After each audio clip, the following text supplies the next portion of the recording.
Bottalk podcast.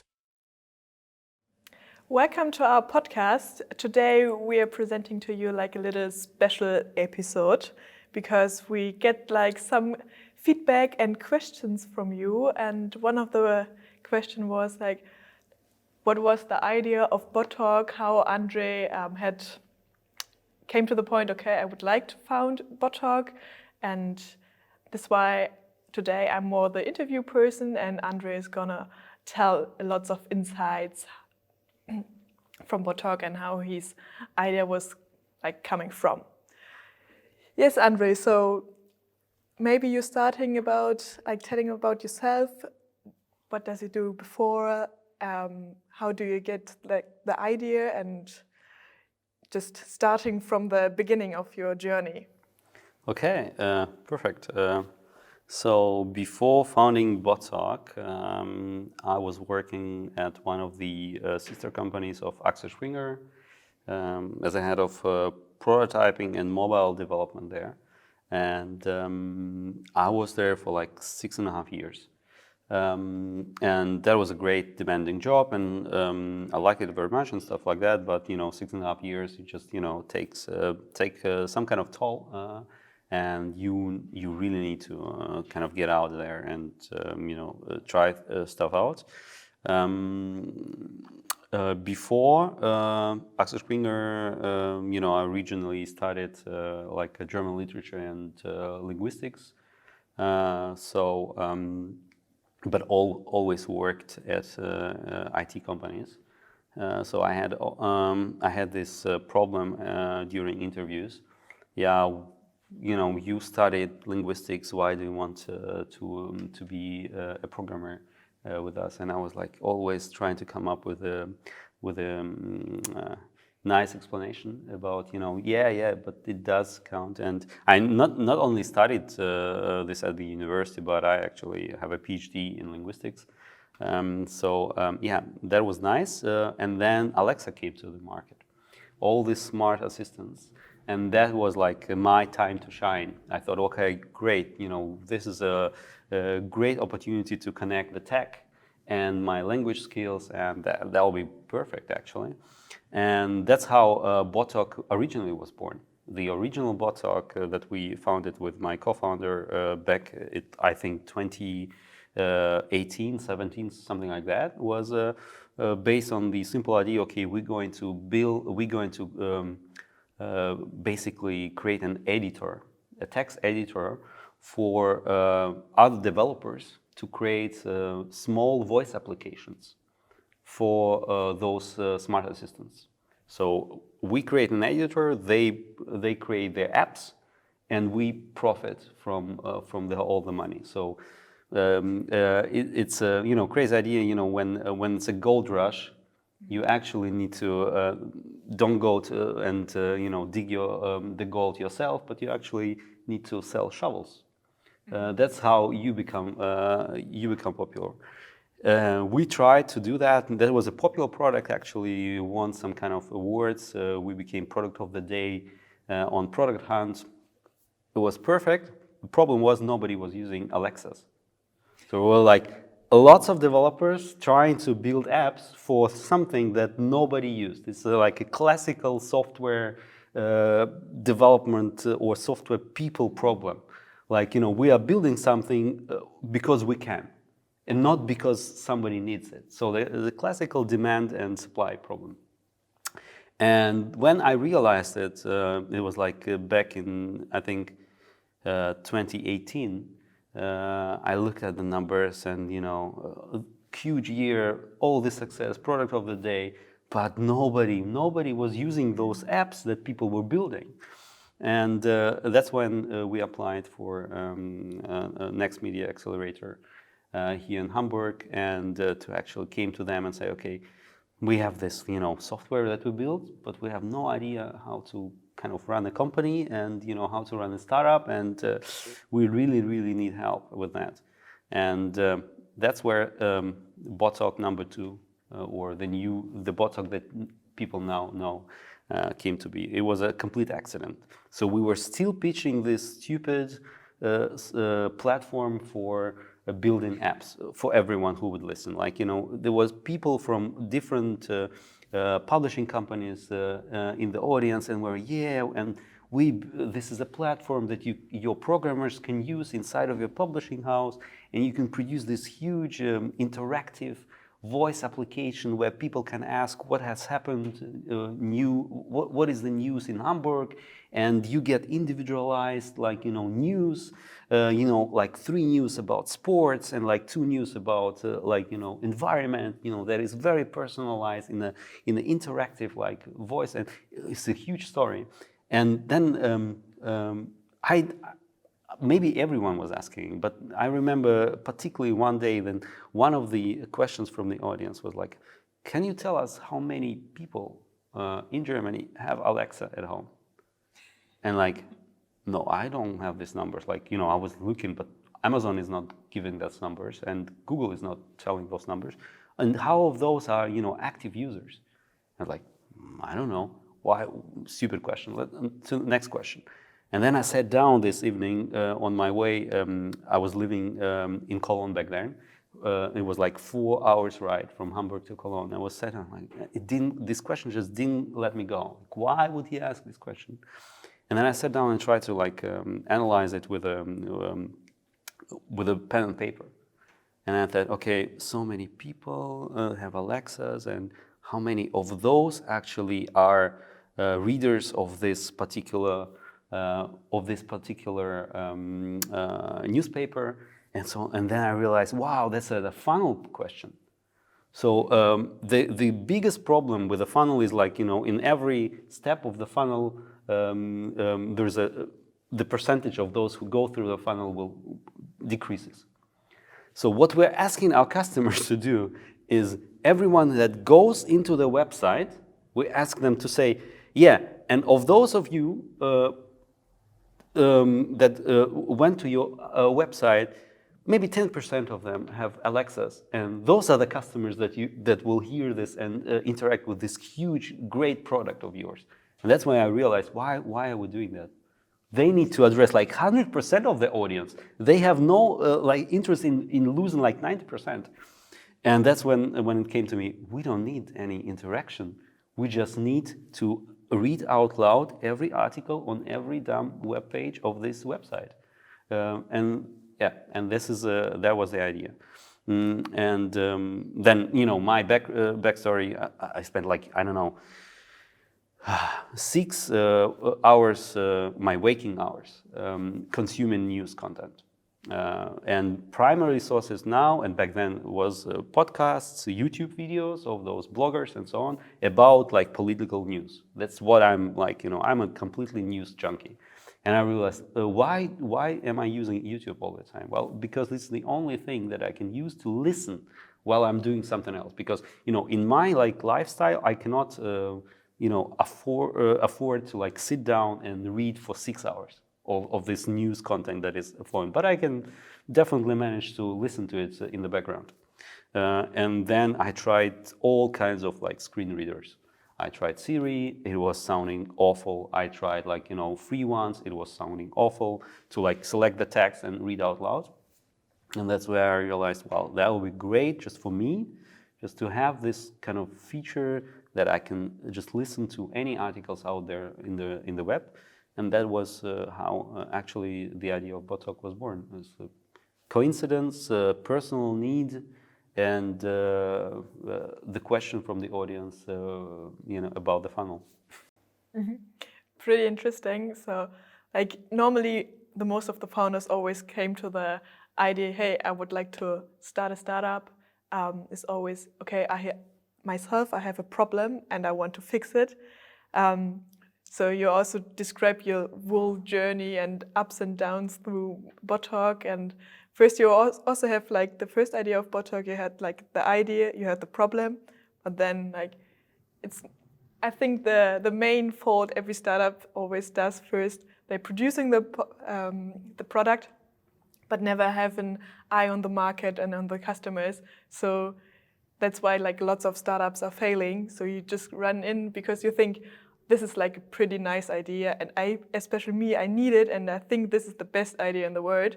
And then you came to the point, okay, shit, no, there's no market, no one is gonna spending money.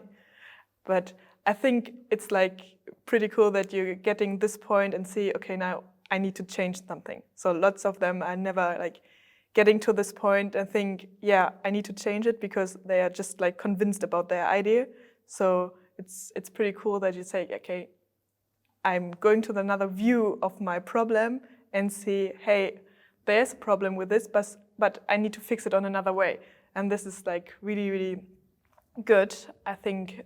So that was the change that Bottalk, the new one, is born, I would say. When you started like with your first product, so how did you do it? Like, did you build an MVP, or how was your process? So you can't build like the perfect product and say, here it is. I mean, this normally it's not possible because you have lots of learnings and iterations always inside. Yeah. Well, that's where I think any accelerator program built, especially the Next Media that we were part of, helped us a lot. Is that they gave us direct access to the potential customers. So those publishing houses that became afterwards our clients, and that's where we got the most of the feedback from. So even before building like an MVP, we talked with them, with this second idea and said, okay. Forget the Alexa, sorry about this, but would you be interested in this play button inside of your articles? And then we went on questioning a couple of them and saying, okay, yeah, but what is your process of publishing those kind of things? Is there like CMS that you are publishing? Yeah, there is. Do you have like API? No, most of them do not have API. Okay, do we have like RSS feed? Some kind of a source where we can get the information from. What is your primal interest in your kind of business model? Are you trying to make money with advertising on your website? Are you trying to make money with additional subscribers and so on and so forth? So we needed to understand their business first to kind of offer something in return. And then I think my co-founder back then went to a vacation to take a break, and then when he came back from his vacation, we sat down on a Sunday and plotted the whole interface in one go. We used I think the method of the creators of Ruby on Rails to kind of plot the whole interface. What is the first thing that our customer will see? Okay, that's a landing page. Okay, this is the registration mask. Okay, perfect. What happens when he clicks on the register? What is the next action? Okay, he sees this dashboard. Perfect. What is the next button? He clicks. Okay, create a project. Okay, what is the next? Okay, select a title. Yeah, perfect. What is the next? Select a language. Select the voice. Listen to this voice. What is the next? And just iterated on the whiteboard. It was I have this I think 3 photos of the whiteboard filled with those sketches that we came up with on the Sunday. So and after that it was okay, that is minimal thing that we need to build, and let's just build it. And then my tech co-founder sat down and jotted down everything that needed to be done in order for us to show it to the customers. So I think we took of course we took existing libraries for interface, because we had no interest in creating or hiring any designer and so on and so forth. And it was pretty, I think, straightforward in the beginning, because we were starting completely fresh. And that was actually it's always a huge benefit for a tech person to start completely fresh. So I think the first prototype that we built was not longer than 4 weeks, stuff like that. So in 4 weeks we had this one prototype that we could show and say, okay, this is where you put your articles in, they go there automatically and stuff like that. And then it was in between the roadshows of the accelerator program. So we just came back from one roadshow, or just from the beginning of accelerator, and we needed to complete this this prototype before the second roadshow in order to show them something on the roadshow. And that's what we did. So basically we came to the accelerator with a completely different product, redid the product in 4 weeks, and came out strong, till the time that we hit the road, and showed it to the most important publishing houses here in Germany. And and one of them even decided to go, okay, let's do the testing, and that's where it became real, because it was like prototype, and then the real live customer with the real people was testing that, and real people were listening to the audio articles that we created. It was pretty exciting. Yeah, I can imagine. So how was the feedback from your first, or from the community or your first customers when you present your MVP? Because was it more positive or more negative? Because I can imagine that the process from your first MVP to our final product now, this is a completely different changes, that is now different looking. Yeah, definitely. Well, the hugest problem that we also have now, but not at the extent at the moment, because I think everyone has grasped that people need this audio version. But back then, it was still a very novel idea. It's not like I always compare it with a Coca-Cola example. It's not like you are coming up with the idea of we're doing like Coca-Cola but from natural ingredients. Here in Hamburg, and it's made in Hamburg. Yeah, perfect. And that's it's a pretty straightforward, and that's why we're charging premium. That's pretty. Everyone knows what Coca-Cola is, but that's a German-made one with the natural ingredients. Okay. But that's a product that is very easy to sell. The original product, so this is the better one. With us, it was like, the original one, the written text, and now you can hear it. But it's something that nobody had any comparison with. So so my pitch was always like, the demand for audio is bigger than the supply. People are eager to listen to audio. Look at the podcasts, how the podcasts are booming, and this is the indication that people want audio. So, and everyone in the publishing world was, we'll produce a podcast then. And back then everyone was fresh. Nobody had any idea how much effort it is to produce a podcast. So everyone, we'll then produce a podcast once a day, and they'll be okay.